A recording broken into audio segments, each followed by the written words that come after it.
Xitayda 2020 yıldan başlap yolga qo'yilgan yuqumni nolga tushirish qamali mag'lub bo'lib, bultur 12 aydan başlap bu tadbir bekor qilingandan keyin Xitayda yuqum ig'irlashib, odam o'lish ig'irlashganligi ijtimoiy aloqa manbalarida ko'plab oshkorlanmoqda.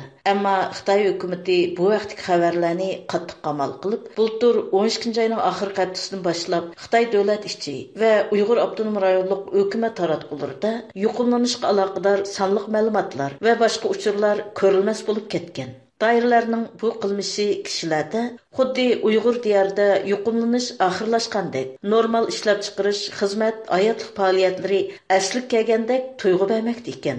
Ammo radiomiz Uyg'ur bo'limi Urumchidagi munosabatli doktorxonalarga telefon qilib egallagan ahvollarda bo'lsa, rayonda Covid vabosi bargancha ig'irlashib, yuqumlanganlar ko'p. Kasal karuti yetishmayotgan vaziyat shakllanganligi oshkorlandi. Uyg'ur diyoridagi ko'plagan doktorxonalar qilgan telefonlarimiz javobsiz qoldi. Ammo Uyg'ur avtonom rayonlik hukumat tarafidan 2022 yili 8 oyning 18 kuni yuqumlanishni tekshirib bekitish va davolash markazi deb e'lon qilingan Urumchi 1-doktorxonasining Tudunxaba rayonidagi qizitma kasalliklar bo'limining telefoni ulandi. Telefonimizni olgan Xitoy ayol hozir pozitiv chiqqan yuqumdorlar ko'pmi degan savolimizga yuqumlanganlar ko'p, karvatlar to'shib ketdi. Balalar bo'limidimi yataqda yetib davolanishga karvat yo'q deb javob berdi.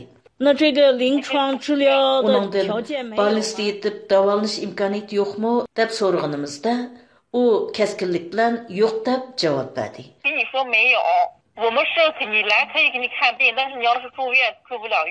U yana so'zini izohlab, doktorxonaga kelib kasal ko'rsatishga bo'ladi, ammo doktorxonada yetib davolanishga imkoniyat yo'q dedi. U yana doktorxonada quramiga yetgan kasalliklar ko'pmi degan savolimizga javob berib, hozir doktorxonada davolanayotgan cho'nglarning karvatlari to'shib ketdi. Mayli qaysi doktorxona bo'lmasin, hammasida cho'nglar ko'p dedi. Uningdan uyda davolanguvchilarni doktorxona keraklik davolash asoslari bilan ta'minlayalamdi deb so'rdik. U bunday qilishga bo'lmaydi. Bizda texi undaq ilg'or sharoit yo'q deb javob berdi. Xitoyning hukumat taratqullari rayondagi yuqumlanuvchilar soni haqida xabar bermagan. Ammo Xinjiang xabarlar to'rining 2022 yili 29 dekabrdagi sonida oshkorlanishicha, Uyg'ur avtonom rayonida 2022 yilning ichida maxsus Covid yuqumdorlarini davolaydigan doktorxonalardan 20si ko'paytirilgan. Xabarda deyilishicha, Uyg'ur avtonom rayonlik Sahya nazorati 2022 yili yil oxiri bu vaqtda xabar berib, 2021 yili Uyg'ur avtonom rayonida maxsus Covid yuqumdorlarini davolaydigan aholi ultraq rayonni markaz qilgan doktorxonalar 10 ekanligi. Buningga 2022 yil ichida yangidan yana 20 joyda davolash markazlari barpo qilinib qo'shilganligini bildirgan.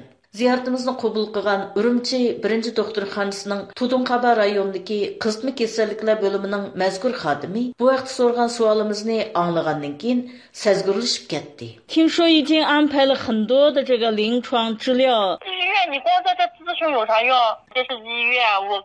U doktorxonadan bunday uchur xarakterlik masalalarni surishti qilmaslikni talab qildi. Onundan hozir bu kasalda o'lganlar ko'pmi deb so'rdik. U bu savolimizga intayin terikkan holda javob berib, bu savolimizga javob bera olmayman. Chunki bu ahvollarni men bilmayman. Men qizitma kasalliklar bo'limi xodimi. Boshqa ishlarni bilmayman.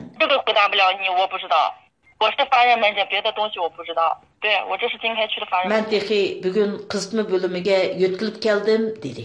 Muajirat yaşayotgan Uyg'urlarmı ijtimoiy aloqa munbarlaridan foydalanib, Uyg'urlar vatanda qolgan urug' tuqqanlar orasida yuqumning ig'irlashganligini, hatto davolash unum bermay o'lib ketganlarni oshkorlamoqda.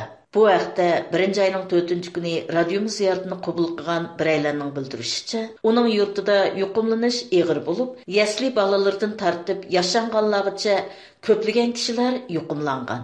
ölüm yetim ahvoli Uyg'ur hammasiga 100% yuqmagan kichik yasirki balama qolmabdi. Uning vatandagi urug' tuqqanlarimi uningga o'zlarining koronavirus bilan yuqumlanganligini bildirgan.